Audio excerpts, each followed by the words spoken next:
bienvenidos a Conexión Comunal. Muchísimas gracias por dejarnos ingresar de nuevo hasta sus hogares.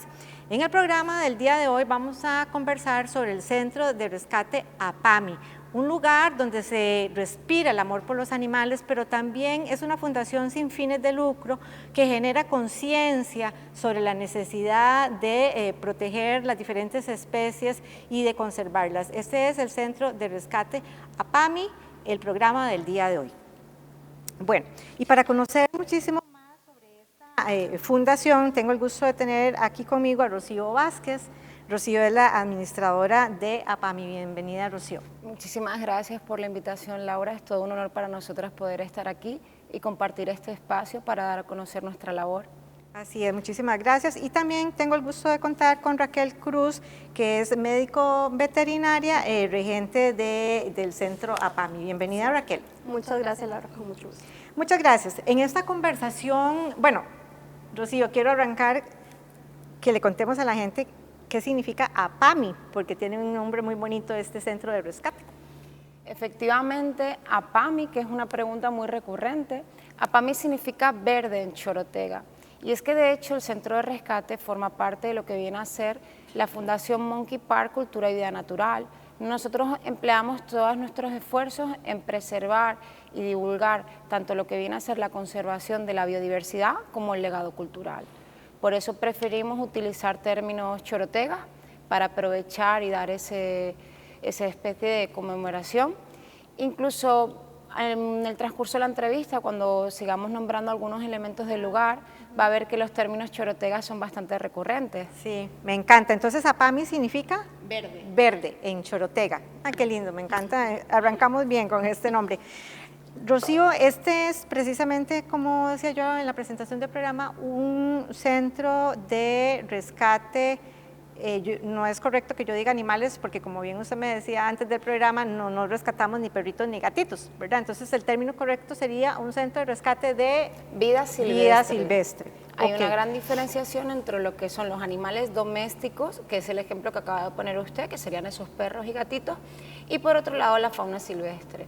Nosotros las especies que tratamos, posteriormente podremos profundizar un poquito más, pero de hecho usted ya ha visto que no va a haber perros y gatos. No, yo hice el recorrido precisamente un día de estos porque quería ir y ver, ¿verdad? Realmente el centro, conocerlo, o sea, hice el recorrido para poder hacer este programa y realmente el recorrido me pareció maravilloso.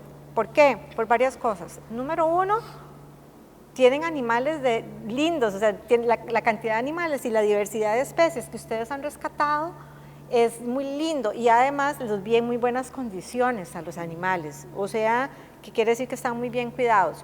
Y lo otro es que el tour que le hacen a uno, el recorrido con Dylan, que es su guía, Dylan, que era el apellido de Dylan? Fallas. Dylan es un joven de 19 años y yo dije, este muchacho tiene una mente brillante porque le hace a uno un recorrido y te da datos de cada especie. Y Dylan, yo al final le decía, Dylan, ¿usted ya estudió biología? Obviamente no, porque tiene 19 años, ¿verdad? Va apenas a estudiar biología, pero es una mente brillante porque entonces todo ese conocimiento lo ha estudiado él y lo ha adquirido y le da a uno un recorrido impresionante. Aprendí muchísimo con Dylan. Ahora precisamente vamos a mostrar a Dylan en una pequeña entrevista que le hice. Entonces, dos cosas. Uno, la buena condición en que vi los animales. Y dos, ese recorrido maravilloso, que es un recorrido donde uno lo educan.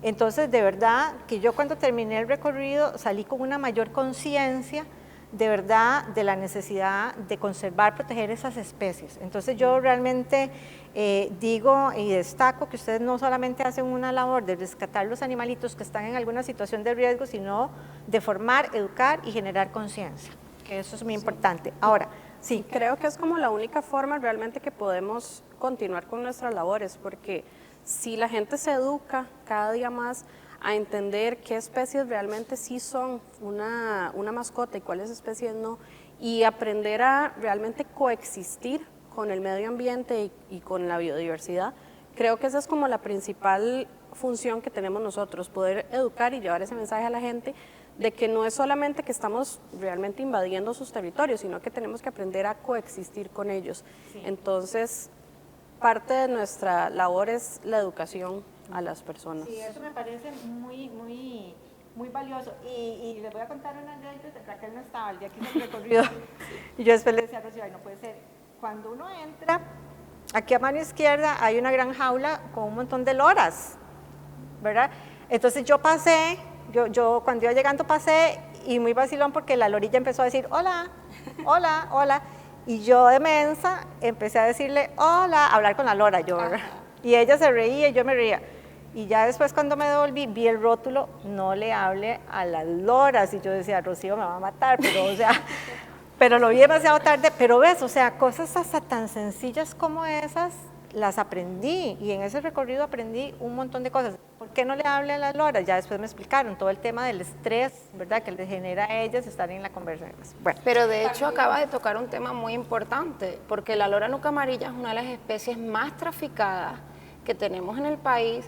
De hecho, quedan menos de 1000 ejemplares en libertad, y esa gracia que a todo el mundo cuando desde el minuto que parquea les da, porque ellas aprenden a replicar los sonidos así, entonces puedes escuchar desde una carcajada, un hola, demasiadas vocalizaciones.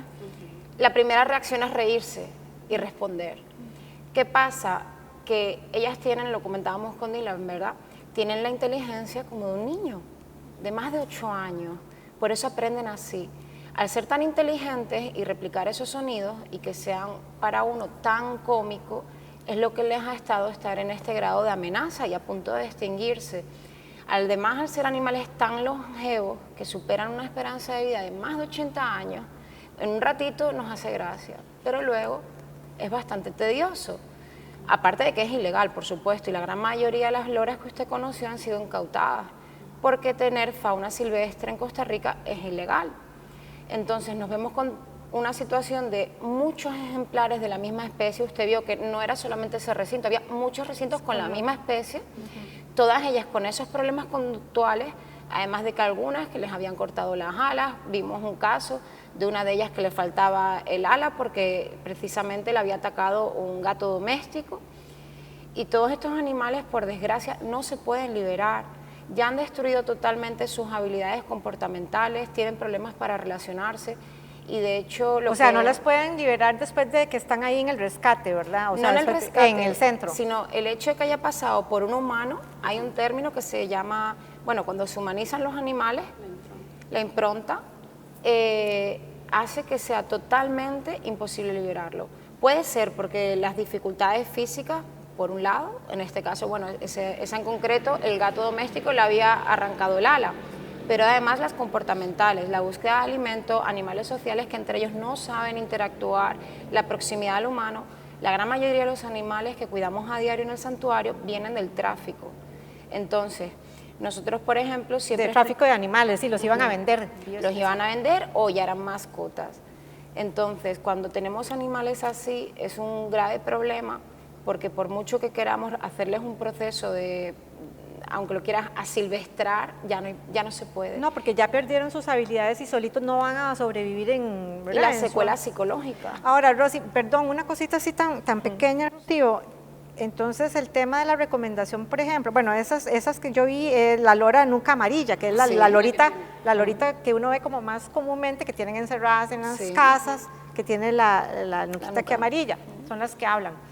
Entonces el tema de la recomendación de no hablarle a una lorita de esas es porque se estresan, ¿verdad? Y, o sea, como pasan en hablando y hablando, generan un nivel de estrés ellas mismas. Aparte del estrés, también recordamos la importancia de que, claro, nosotros como humanos, dice hola y tú crees que te está saludando. Estamos totalmente erróneos. De hecho, vimos el ejemplo de que una de ellas, como se le ponían las pupilas como si fuera un alfiler, y cómo se levantaba esta parte de acá y la cola. Entonces, aunque el animal esté diciendo hola porque está replicando un sonido, su lenguaje corporal no está en una posición afiliativa.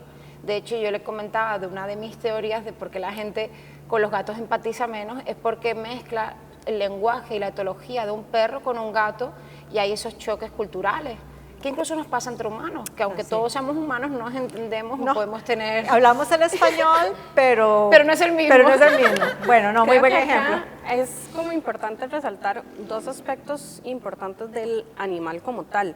Las loras o sea, todos los animales que están en santuario o nuestra función, digamos, con los animales de vida silvestre, el hecho de devolverlos a su entorno natural es procurando que ellos puedan vivir como si el humano no existiera, o sea, como si ellos nunca hubiesen tenido contacto con el humano. Los animales que sí tuvieron contacto con el humano ya tienen un riesgo porque le pierden miedo al ser humano, porque los humanos lo pueden atacar, porque además están los animales domésticos, hay un tema también de enfermedades, etc. Si yo veo un animal, por ejemplo, desde la parte médica, que el animal tiene cierta afición con el ser humano, a mí me genera una incomodidad, digamos, el poder liberarlo porque ese animal va a seguir yendo a tener contacto. Nosotros lo que procuramos siempre en todo tratamiento médico es que el animal realmente pueda volver a su entorno natural como si el humano no existiera, que ellos realmente vuelvan a su entorno, a su vida, a tener todas sus comodidades y tengan mayor probabilidad de sobrevivencia. Realmente el humano, ¿qué es lo que hace en estos aspectos? Interferir en la supervivencia de los animales. O sea, el humano siempre lo va a tratar mal. Lamentablemente, ¿verdad? Ese es el ser humano. Y estos, digamos, las loras, por ejemplo, si usted las ve en un entorno natural, las loras nunca van a hablar entre ellas, porque ellas no tienen esa capacidad. O sea, no es que la lora pueda hablar, la lora lo que puede Se entienden diferente, Ajá, con un la lora, lenguaje diferente. exacto, la lora lo que hace es replicar sonidos. Tiene una capacidad increíble de simplemente imitar un sonido. Pero ellas no saben lo que dice ese sonido, ellos no tienen la capacidad de vocalizar como tal, o sea, no tienen la capacidad de crear palabras entre sí. Entonces, si el animal está en vida silvestre y son animales que toda la vida estuvieron en vida silvestre, usted jamás las va a escuchar como emitir palabras como tal, las vas a escuchar emitir sonidos que se comunican entre ellas, pero palabras no. En el momento en que llega una lora que sí puede formular una palabra porque la aprendió a imitar, entonces va a empezar a interferir en el entorno de esas loras. Entonces, ese tipo de animales no pueden volver a una vida silvestre porque lo que me va a cambiar es el ecosistema, la biodiversidad y el comportamiento o sea, de todos los animales en Sí, qué conjunto. interesante. Y porque, de verdad, muchas veces, como dicen ustedes, los seres humanos cometemos el error de tener en jaulas, en cautiverio en nuestras casas, animales que no son domésticos, que son silvestres, ¿verdad? Y de hecho ella acaba de tocar un aspecto muy importante de por qué nosotros en el proceso de rehabilitación no hay, o sea, se minimiza al máximo la interacción humana. Ustedes vinieron a visitarnos y pudimos grabar un poquito desde la distancia lo que era la cuarentena, pero no acudimos a las áreas de preliberación. Nosotros cuando ya los visitantes sí les enseñamos un video para que puedan ver el lugar, pero nunca se lleva hasta ese lugar porque para nosotros lo más importante y todo lo que hacemos es por y para los animales. Entonces, si en el momento que sea por un evento especial como fue vuestra visita, ¿no? Que para nosotros estamos muy agradecidos de que vinieran a visitarnos, si ya llevamos un grupo de personas a visitar un animal que está previo a esa liberación, estaríamos interfiriendo en su procedimiento. De hecho, por eso, para que entienda que no es que no quisiéramos, sino que la prioridad son ellos, se minimiza el contacto para poder darles esa segunda oportunidad. Ahora, entonces vean, es que estaba buscando aquí los datos que anoté ese día que hice el recorrido. Sí, si entonces, quieres, los Rocío, comparto. sí, tal vez sí, entonces podemos contarle un poquitito a la gente ahorita de los animales que ustedes han rescatado, ¿qué especies tienen? ¿Se refieren a lo que es A lo- cuarentena y preliberación? A todos los que tienen ahí, ya sea en cuarentena o los que tienen sí, de los que han rescatado, que están ahorita en el centro, en Apami, ¿qué especies hay más o menos como para que la gente tenga una idea? Vale. Bueno, yo como le comentaba, en lo que va de año hemos rescatado más de 170 animales. Eso es lo que es la parte del rescate. Y a diario, en lo que es en el santuario, cuidamos a más de 50 individuos, que son los que usted pudo conocer. Aparte están aquellos que están en ese proceso de cuarentena, preliberación, que están bajo el cuidado estricto para ver si tienen esa oportunidad de ser liberados. Y usted en el santuario pudo conocer, pues bueno, las ocelotas, el cocodrilo, las loras, lapas, el oropopo, una mona araña, un mono tamarín. Hay bastante diversidad de especies, los tucanes, los aracaris. Sí. Y lo que viene a ser ahorita, porque estos números van fluctuando y de hecho cada día siguen llegando más animales. Bueno, usted pudo ver desde la distancia a los 2 mapachitos que tenemos en cuarentena. Uy, unos mapaches bebés Y esos lindísimos. mapachitos tienen aproximadamente 2 meses de edad. Ellos llegaron como de un mes y un poquitito, como un mes y una semana, ni siquiera habían abierto los ojos. Venían de un hotel, el cual no sabemos realmente mucha historia, más que los encontraron ahí en el hotel.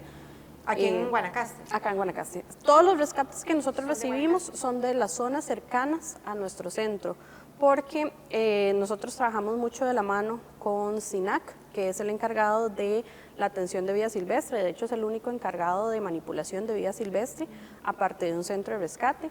Entonces, ellos realizan los rescates, o las personas particulares realizan los rescates y nos los llevan a nosotros. Y esto es como por zonas. En Guanacaste hay otros centros de rescate también de vida silvestre que abarcan como la zona que les va correspondiendo. Los que nosotros tenemos ahorita, por ejemplo, estos mapachitos, vinieron de una zona acá cercana, de Portegolpe, de un hotel cercano, que los encontraron en la zona del techo y entonces nos los trajeron porque estaban muy bebés. No son hermanitos, vinieron en diferentes épocas, pero tienen una edad muy similar. Uno tiene 2 meses y medio y el otro tiene 2 meses.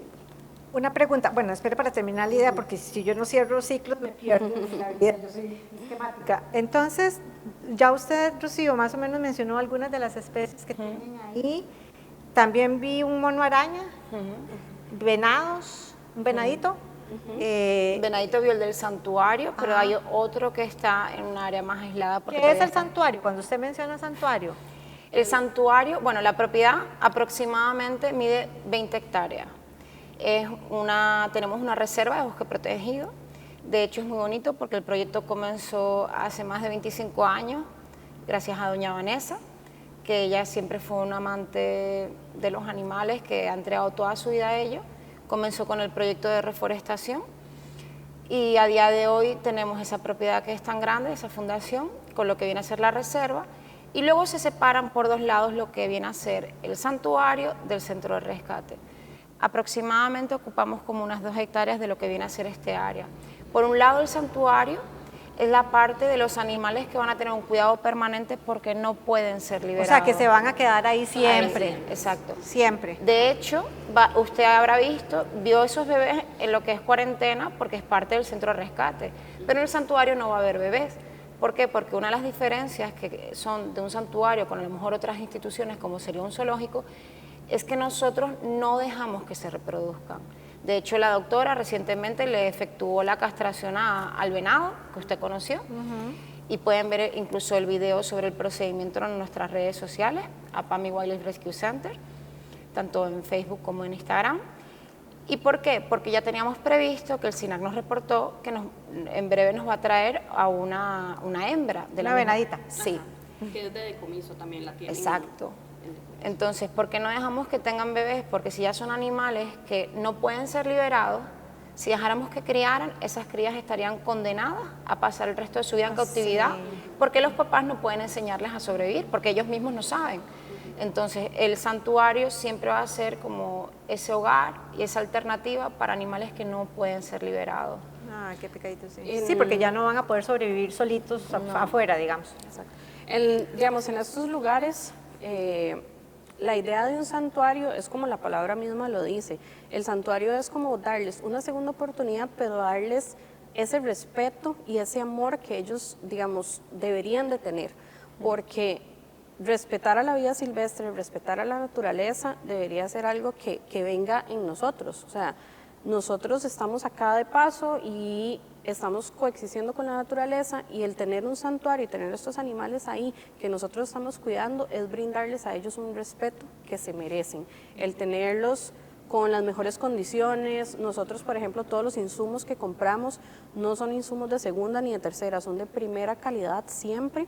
La fruta, la verdura, la carne, lo que ellos necesiten siempre es de primera calidad, porque nosotros les damos un respeto a ellos y les damos las mejores necesidades que podamos, porque ellos están condenados a vivir en esa área y no es culpa de ellos, es probablemente culpa de algún otro ser humano que hizo las cosas mal. Ajá, exacto. Ahora, por ejemplo, de los animales que ustedes rescatan, ¿son animales que estaban en qué tipo de riesgos cuando llegaron Hay al centro? distintas razones. Por ejemplo, están los que son por accidentes o por traumas.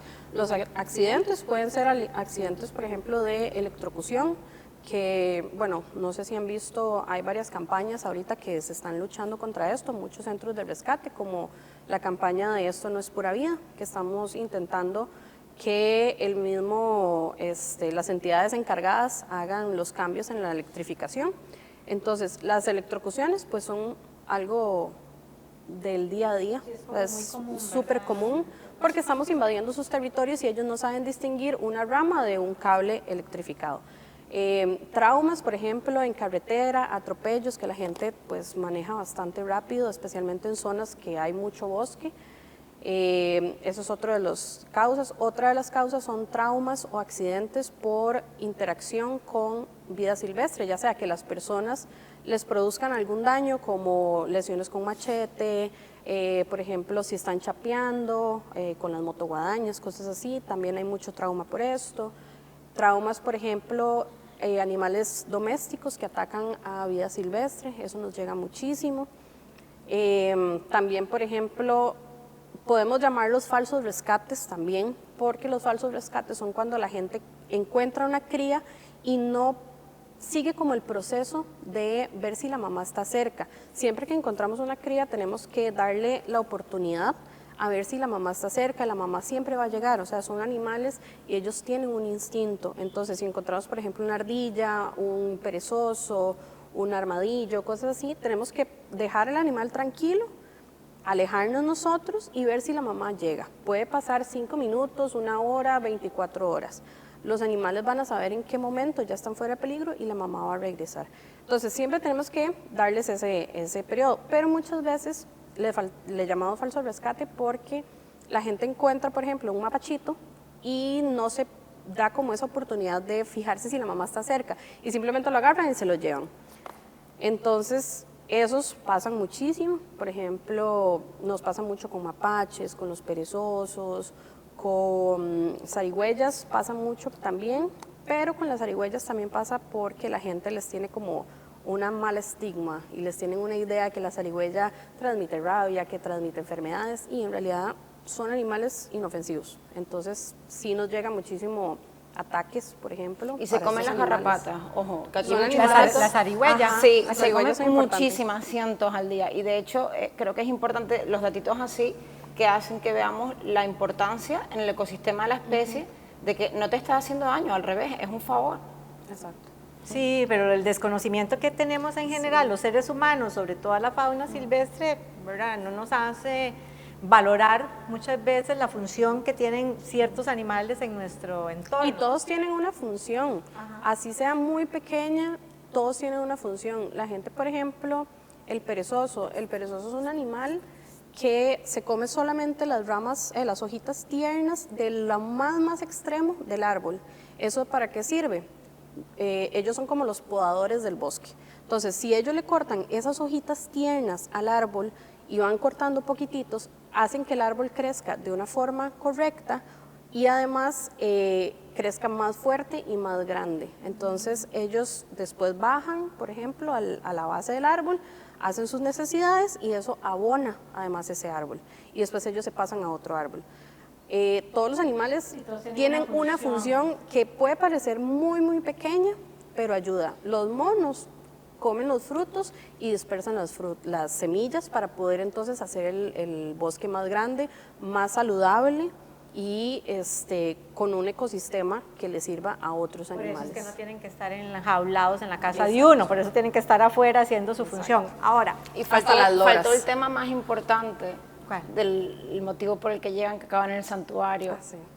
Si quieres. Ellos llegan al santuario, primero porque llegan al centro de rescate.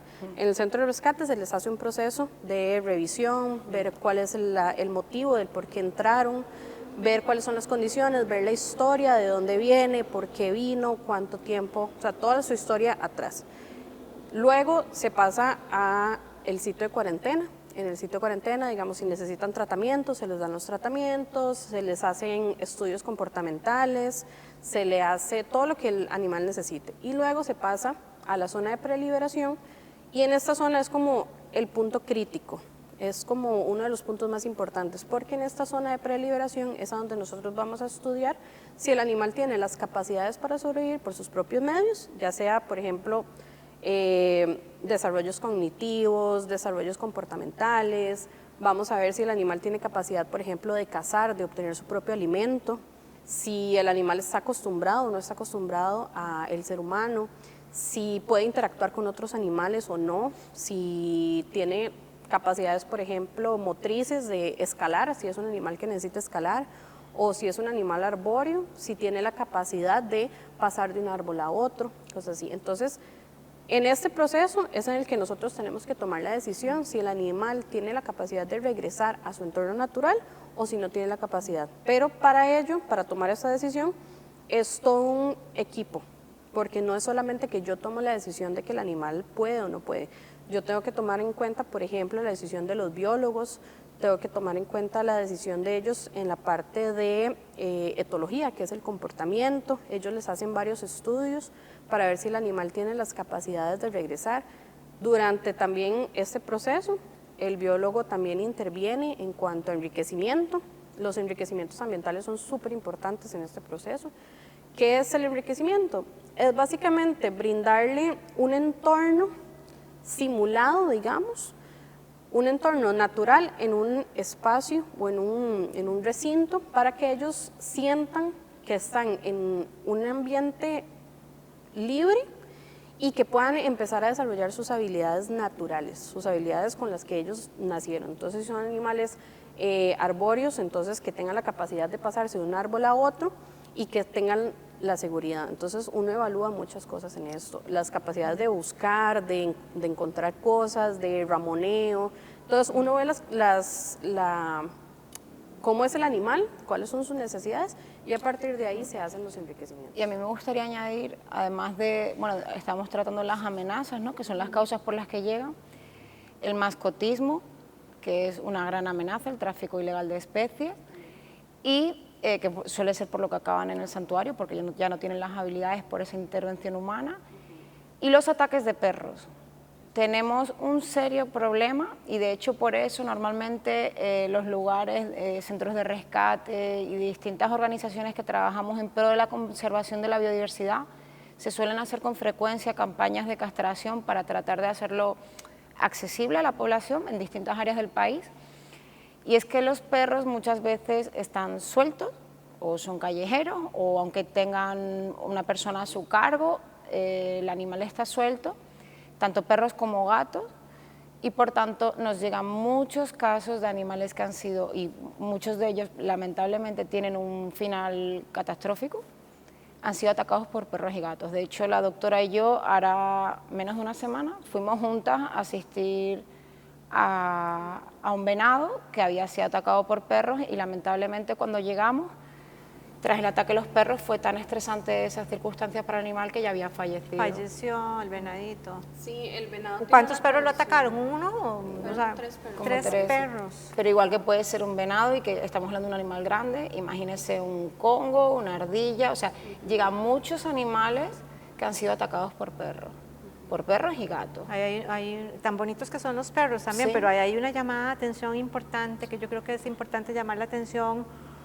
cuando nosotros tenemos mascotas. Exacto.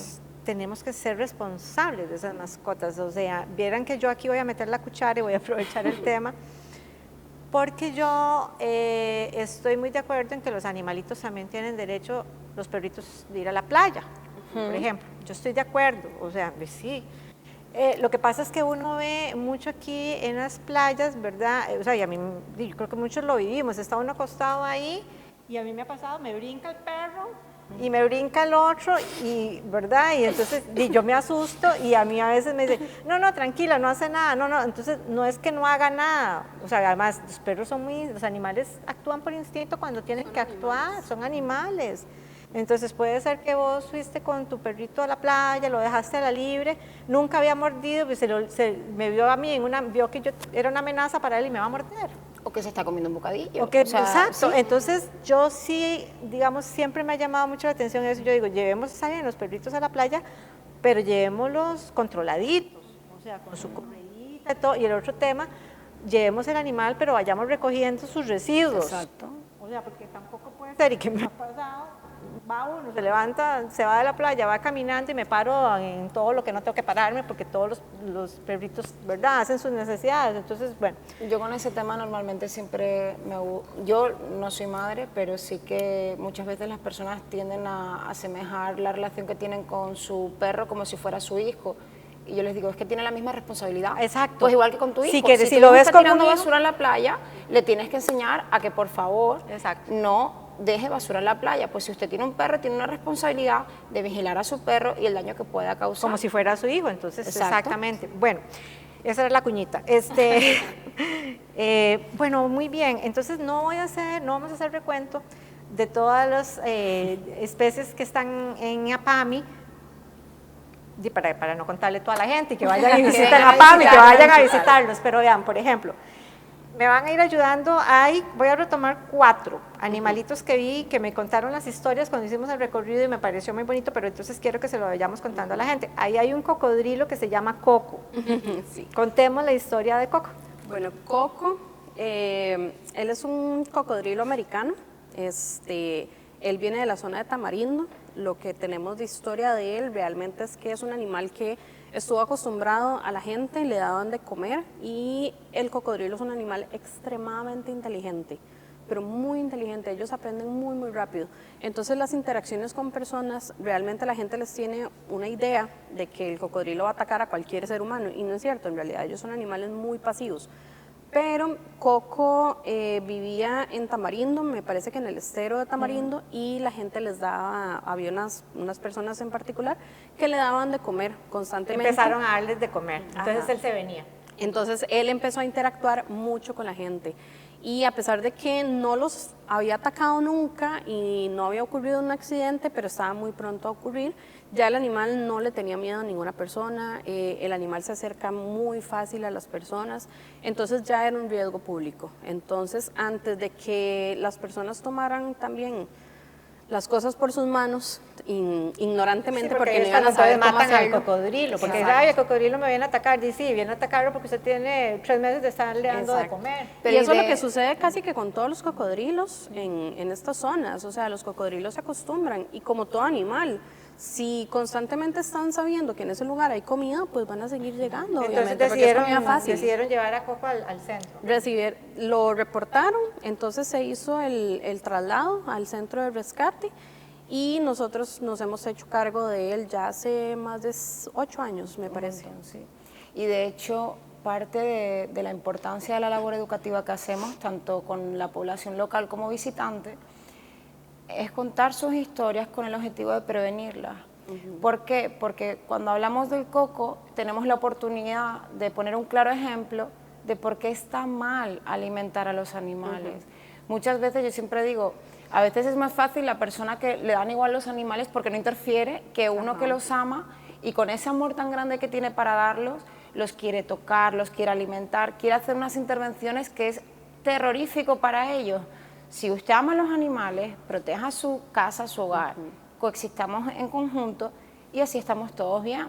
Pero Coco se convirtió en una amenaza, y como Coco también podrán ver, hay un montón de videos o comentarios de que si los monos roban, los monos, Ajá. ¿vale? Pero es que si usted ya le ven como una fuente de alimento, al final los animales se acercan buscando alimento, porque al final todos estamos aquí con lo mismo, ¿no?, para sobrevivir, y se empiezan a generar esos conflictos entre humanos y otros tipos de animales, donde por desgracia siempre cuando pasa algo el perjudicado va a ser el animal. Y de hecho yo creo que se lo conté, yo por ejemplo a nivel personal a mí me encantan las actividades acuáticas, bucear y demás. Yo he estado en lugares donde para bucear o hacer snorkel tenías que llevar las manos así en puño, porque las tortugas le daban tanto de comer que ya directamente iban a los dedos de las personas y te arrancaban los dedos. Y todo esto es algo que hemos causado nosotros, o sea, somos los responsables. Es que el ser humano tiene como una afición de que lo que sea que se mueve, quieren tener que poseerlo y Sí, va tener que uno tocarlo. de una vez, ¿verdad? Bueno, Coco, esa es la historia de Coco que tienen, del cocodrilo que tienen ahí en APAMI. Hay un ocelote conocido, bueno, lo que conocemos como manigordo, lindísimo. Manigorda. Sí, Una manigorda, sí, tenemos manigorda. a dos. Tenemos, bueno, Artemisa, que es como la que está en la entrada. Artemisa bueno, recientemente se le puso Artemisa porque no le teníamos un nombre específico, nada más le decíamos Manigorda. Ya le pusimos Artemisa. Entonces, ella estuvo también en una casa de cuando estaba muy, muy cachorrita, la tenía una persona como mascota. No sabemos realmente si fue por ignorancia de que creía que era un gato, pero es bastante evidente que no era un gato. Empezó a crecer y como que la Manigorda se escapó de casa, la atropellaron y tuvo una fractura en la cadera. Entonces se le pasó, bueno, se hizo la intervención quirúrgica, se hizo todo el procedimiento, se le hizo la rehabilitación. En un principio ella no tenía muy buenas habilidades para escalar y demás, y entonces se decidió dejar en el santuario. Pero ella ya había pasado sus primeros años de vida en contacto con un ser Pero humano. ella se enamoró de la viejita.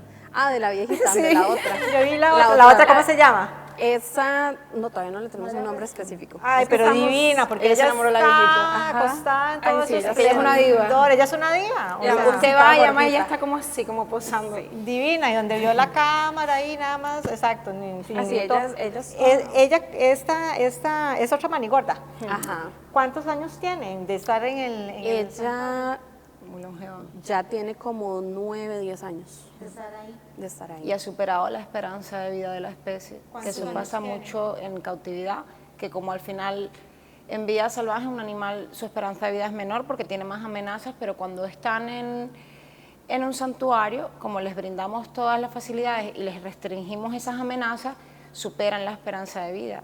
Y de hecho, parte de lo que comentaba la doctora, del enriquecimiento y todo este tipo de elementos que utilizamos para promover las conductas naturales, no solo le permiten un buen estado fisiológico, sino también psicológico, porque de hecho también en función de que se prolonga la esperanza de vida, también surgen nuevas patologías. Usted vio la diferencia de recintos, que estaba más adaptado porque ella es muy viejita y obviamente no tiene las mismas habilidades para saltar que la otra, que es más ¿Y ella joven. cuántos años tiene de vida, de Ella edad? tiene No sabemos. 28. Creo que Brian, Dylan dijo Dylan, sí, sí, que ella es- 28. Había superado los 25 años, sí. La esperanza de vida, la expectativa es 25. Era un poquito menos. Menos, sí. es menos, y ya ella lleva 28. Ajá. Sí, divina. De Y- hecho, muchas veces también es importante recordar que las edades a veces son estimaciones porque no son exactas. O sea, siempre vamos a jugar con un baremo porque realmente muchos de los animales, sea porque es mascota, tampoco, especialmente cuando son incautaciones, no te van a facilitar exactamente dónde Sí, salió, el exacto. tiempo que tenía y al revés. Ok, después ahí vi también, hay unas guacamayas azul amarillo. Se llama así, guacamaya azul y amarillo. Ajá. Bueno, no sé si Son, digamos, se les conoce, bueno, son como las lapas, se les conoce popularmente como lapa. Ellas no son autóctonas de Costa Rica, la que es azul con amarillo no es autóctona de Costa Rica, ellas son más de América del Sur, más como del lado de Venezuela, todos esos, Venezuela, Bolivia, ellas son más de esas zonas. Ellas fueron traídas a Costa Rica ilegalmente y como fueron tráfico de especie, no podemos liberarlas porque acá no tienen otros congéneres con los cuales interactuar y pueden interferir también en el desarrollo de la biodiversidad. Si se llegan a soltar, entonces pueden interferir en las especies que ya están ahí, porque todos los animales, como decíamos al principio, cumplen una función y en el lugar en el que ellos están van creando un ecosistema, entonces no podemos realmente liberarlas. ¿Y ellas cuánto tienen de estar en APAMI, estas guacamayas? Ellas llegaron, tengo que revisar los expedientes a detalle, pero me parece que como en 2015, 2014, por ahí. Ya más tienen o menos. bastante Sí. ahí. Ajá. Llegaron de un hotel en Flamingo. Rocío, me corriges si estoy equivocada, pero creo que estas guacamayas, estas azul amarillo, en el recorrido creo que fueron unas que Dylan explicó que tenían 15 años, las tenían enjauladas. Una de ellas que a usted le llamó la atención las plumas, Ajá. era precisamente porque, y esto lo vemos, todos los que trabajamos con biodiversidad, con fauna especialmente, vemos patologías o secuelas del estado del cautiverio. En el caso de la que usted vio que tenía las plumas así, era porque estaba en una jaula tan chiquitita, que se dañaba constantemente Pobrecita, la parte de la cabeza. todos los días se dañaba, Sí. porque Dylan dijo que la tuvieron, antes de llegar a PAMI, Exacto. la tuvieron enjaulada en una jaula muy pequeñita Sí. por 15 años. Sí. Entonces se hizo Era un daño, el un daño metro se- por un metro Exacto. aproximadamente, era muy pequeñita. Y de hecho ya no solo el estado de su cabeza, sino conductas que son secuelas del estrés y el malestar psicológico, como el arrancarse las plumas. Que ese tipo de cosas también, a pesar de que son animales que van a estar en santuario y van a tener una segunda oportunidad, pues también como parte de los enriquecimientos uno tiene que trabajar ese tipo de traumas, digamos, para que ellos tengan una vida más digna. Después vi ahí, como digo, no voy a mencionar todos, pero también tienen lapas rojas. Efectivamente. Muy bonitas las lapas rojas. Ellas son hermosas. Bueno, yo no sé si, yo siempre le digo a la gente que cuando están cerca de una lapa roja, huelan, porque la lapa roja huele totalmente distinto a todas las aves y son animales demasiado impresionantes. Y creo que en Costa Rica hemos dado también por sentado, ¿verdad? Que siempre tenemos lapa roja, pero ya no se ve tan comúnmente. Entonces tenemos que aprovecharlas realmente. Ellas venían de un hotel, ¿verdad? También. No, el caso, perdón, Sí, en es el que caso de ya no las te lo lapas rojas, ellas fueron incautadas durante su tráfico en una embarcación. Por dicha las encontraron, y las condiciones en las que las traficaban, por desgracia, se da mucho en aves, que para restringirlas y contenerlas, que no molesten, ¿no? Y que estén retenidas, como le comentaba a Dylan, eran en tubos de PVC. ¿En tubos de PVC? Sí, ¿En tubos de esos? Tubos de cañería, los blancos. Sí. Y de hecho a veces incluso es muy triste porque cuando incautan este tipo de situaciones de tráfico ilegal, a veces con otras especies de aves las meten en botellas de plástico, o sea, unas cosas traumáticas. El ser humano horribles. sí es destructor, ¿verdad? Sí. O sea, cuando uno ve esos casos, Sí, uno por dice, el ejemplo, ser humano sí es destructor. Hablando de aves también, por ejemplo, de las aves que tienen loras, cosas así, la gente acostumbra a cortarle las alas, pero les cortan las alas de formas tan atroces. O sea, nosotros han pingüino. llegado, tenemos uno que está en santuario porque le cortaron las alas, o sea, hasta la base, y es una lora de nuca amarilla. Y le cortaron las alas completamente en la base, o sea, en vez de cortarle como este pedacito, le cortaron hasta acá la base. Y ella, o sea, si vos le ves las alas, parece como una alita de pollo. Porque no le quedan ¿verdad? plumas. O sea, traete un Y ser no humano vuelven y traerlo y cortarle el brazo solo porque sí, por diversión, porque a mí me gusta su brazo. O sea, Sí, y las alas, las plumitas en ellos no les vuelven a crecer. y yo me acuerdo Entonces, un caso también, perdón Raquel, en la Garita de Alajuela hay un zoológico también. Un Rescate. suave. Se le conocía antes como suave, ahora es rescate. Ahora el rescate. Bueno, yo lo conocí como suave y yo me acuerdo que creo que fue ahí donde llegó un tucán que le habían cortado el pico, se dieron cuenta, Sí, o sea, eso ajá. fue a nivel nacional noticia y se hizo campaña Y se para le- poder se le ponerle mandó a una hacer uno en prótesis 3D, y todo. sí. Yo decía, qué pecado, o sea, de verdad que el ser humano es bien destructor. Y ese fue como muy sonado, pero es bastante más común de lo que la gente cree. Hacerle ese tipo de mutilaciones. Ya sí, los elefantes en otros continentes, pero bueno. Vean, vamos a nada más para dejar a todo el mundo con las ganas, ahí también hay coyolitos, ¿verdad? Hay un mono araña, hay venado, o sea, vayan, tienen que ver las bellezas de especies que tienen ahí. Vamos a ver una entrevista que le hice a Dylan Fallas. Dylan es el guía, cuando uno llega a PAMI, te hace el recorrido.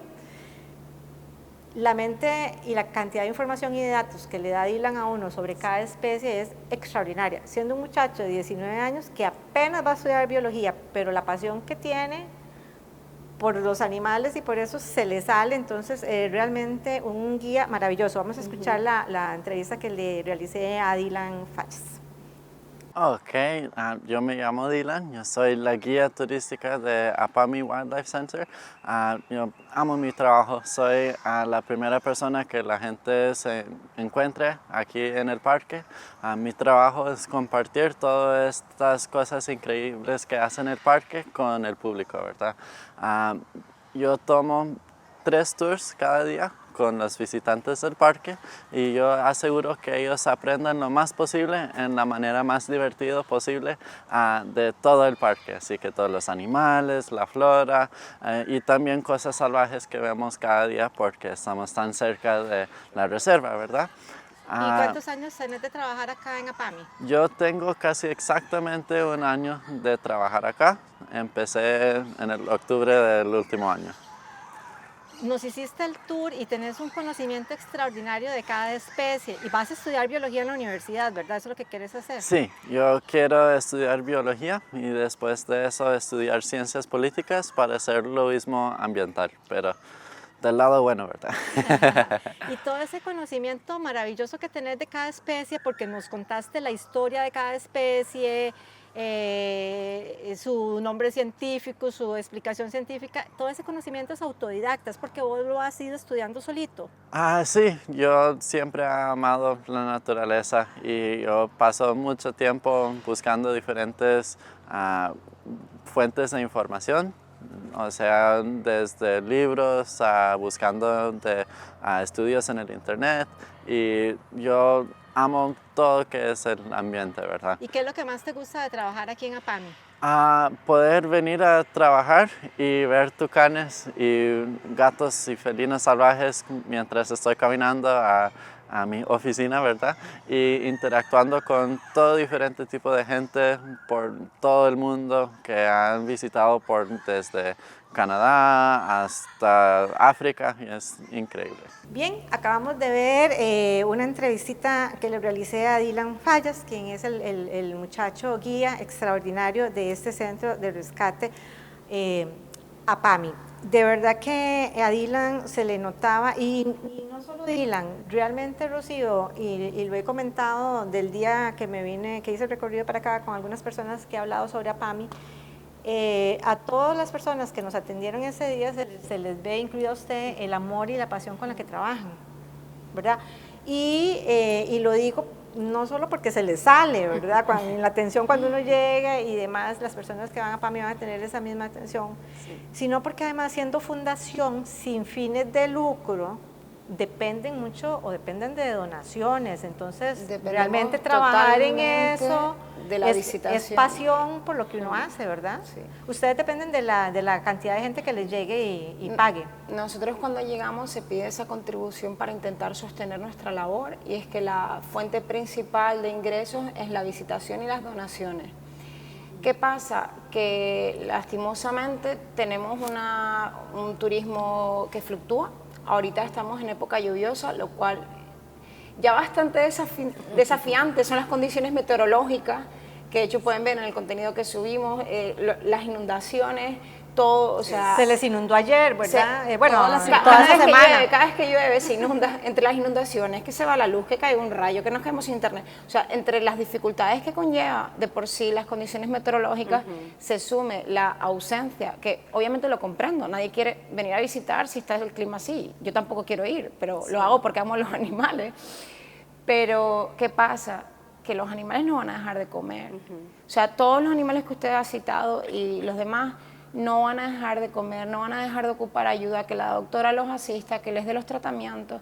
Son costos muy elevados, pero muy elevados. Y ahorita, por ejemplo, nosotros la media, si hacemos una media de los meses buenos, de temporada alta, rondamos los 400 visitantes al mes, pero ahorita no llegamos ni a 100. Entonces nos vemos en esa desesperación y frustración de nadie que forma parte del equipo tiene ningún problema por dar 1, 2, 3, 4, 5 millas extras, y todos los que nos dedicamos a esto hay una parte muy grande de vocación y amor, porque tenemos esa empatía, ¿no?, por aquellos que están indefensos y que no vamos a mirar para otro lado, sino que vamos a estar ahí. Y cuando llegaron, por ejemplo, los mapaches, y la doctora, como le comentó, cuando llegaron y abrían los ojos, había que darle tomas nocturnas y ocupaban más atención. Ahorita ya van ganando autonomía, pero puede ser que porque esté crítico, por la gravedad de lo que tiene, requieren esa atención, esa disposición, y ocupamos ayuda. Y es una realidad muy grande. De hecho, sumado a toda la tragedia de la temporada lluviosa, hace unos días se nos dañó la cámara, la refri, donde almacenamos todas las frutas y verduras. Yo la verdad, llevamos unos días que dan ganas de llorar. Se dañaron un montón de frutas y verduras. Ahorita estamos desesperadamente pidiendo donaciones, no solo, siempre ocupamos donaciones de todo tipo, lo que viene a ser tanto económica, porque obviamente es más fácil para nosotros si, aunque sea un simple de un rojo, que de cada persona, para nosotros ya es una bendición para cooperar en el pago de los recibos, de todos los insumos que se ocupan, como donaciones de insumos en sí. De hecho, una cosa que yo amo de este tipo de organizaciones es que te vuelves diferente en el sentido que te das cuenta de que la basura de uno es el tesoro de otro. Nosotros cuando todo lo que necesitamos, por ejemplo, ahorita también para nosotros nos surgen donaciones de kennel, que son esos transportines donde cualquier persona que tenga perros o gatos, que de todos los tamaños. Exacto, de todos los tamaños para los traslados. Sí, las cajitas. Las esas, cajitas, las jaulitas. exacto. Las plásticas. Esas Pueden jaulitas ser de las plásticas o de las de malla, o sea, de todo, hay porque muchas todo eso a cosas. nosotros nos ayuda para la parte de la cuarentena, tener a los animales aislados en ese periodo en el que le hacemos las distintas pruebas médicas y demás para descartar cualquier patología, o porque por el tamaño, para que esté por seguridad. Donaciones incluso ahorita, ya le digo, con el problema que hemos tenido con la refri, lo siento a todas las personas que les he contactado pidiendo. No, yo estoy tomando nota de todo lo que está diciendo para... La situación es bastante desesperada y por eso yo intento todo lo posible. Sí, la urgencia ahorita es la refrigeradora, ¿verdad? Porque ahí Sí, guardan el alimento de todos los Nosotros- animales. Sí, nosotros intentamos ser también un centro autosostenible, o sea, tenemos nuestra propia huerta. Por ejemplo, las gallinitas que tenemos en la granja, pues las gallinitas nos dan huevos y nosotros utilizamos esos huevos también para las dietas. Dentro de la granja tratamos de ir sembrando muchas cosas, pero también la época lluviosa y ustedes saben que los terrenos en esta zona son bastante complicados, entonces muchas veces esperamos tener así un montón de fruta y verdura que hayamos cultivado nosotros mismos para poder abaratar costos y con las lluvias pues no es posible. O sea, muchos de los cultivos que hemos tenido, con las lluvias se ha inundado todo. Entonces, por ejemplo, habíamos sembrado un montón de maíz, habíamos sembrado otro tipo de hortalizas que con la lluvia ha sido imposible. Por ejemplo, papayas, utilizamos por lo menos 8 kilos de papaya por semana solo para los animales. Claro. Y como te digo, son frutas e insumos que son de primera calidad, no les compramos insumos que sean de tercera o de cuarta. O sea, son de primera calidad porque ocupamos alimentarlos y de lo que nosotros logramos sembrar, pues muchas de las cosas en esta época se pierden. Entonces eso hace que los costos suban y si a eso le sumamos que además se nos daña la refri para conservarlos y se pierde más de la mitad en un solo día, pues es catastrófico. De hecho, podemos aprovechar que con la huerta, la verdad que tenemos la suerte de contar no solo con Dylan, sino con biólogos que saben del tema.